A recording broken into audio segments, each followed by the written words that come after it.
kabukid. So ngayon pala, magkukuha kami ng ubi. So tara guys, samahan niyo akong kumuha ng ubi. Malayo-layo din ang ating pupuntahan.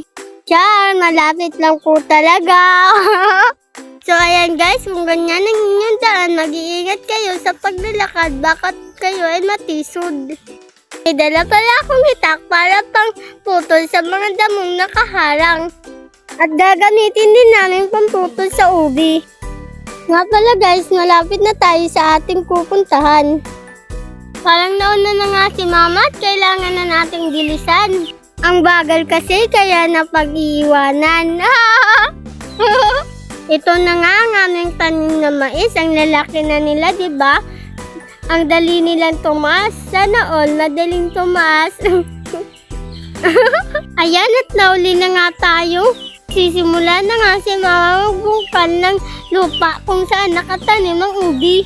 Buti na lang at madaling magbungkal ng lupa kasi kakaulan pa lang. Tagad pala ang ginamit ni mama sa pagbungkal ng lupa. Hindi ko alam kung ano ang tawag sa inyo, basta sa amin tagad ang tawag dito. Mabigat siya mga kabukid, kaya medyo nahihirapan si mama magbungkal ng lupa. Pero sana madaling gamitin dito kaso naglayas at di na umuwi. Pero okay lang yan kasi kung may tiyaga, may ubi. Ang tiyaga talaga ni mama kaya bilib na bilib ako sa kanya.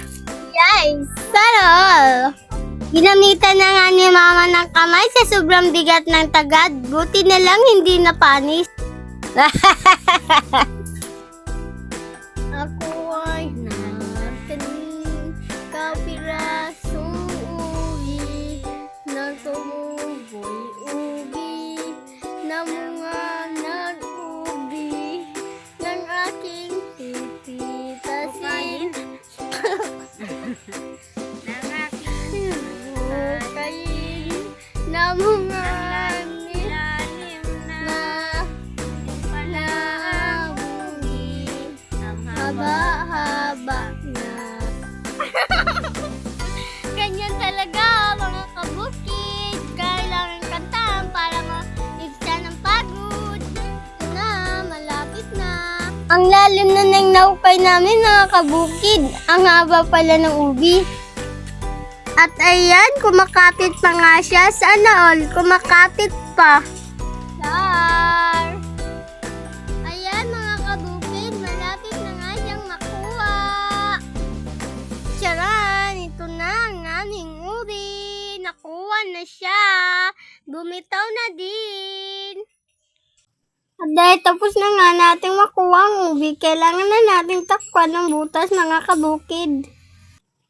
At baka may taong dumaan at siya nahulog sa butas. Itatanim ulit natin ang puno ng ubi para sa susunod meron ulit tayong makukuha. At dahil tapos na tayo, it's time to go home.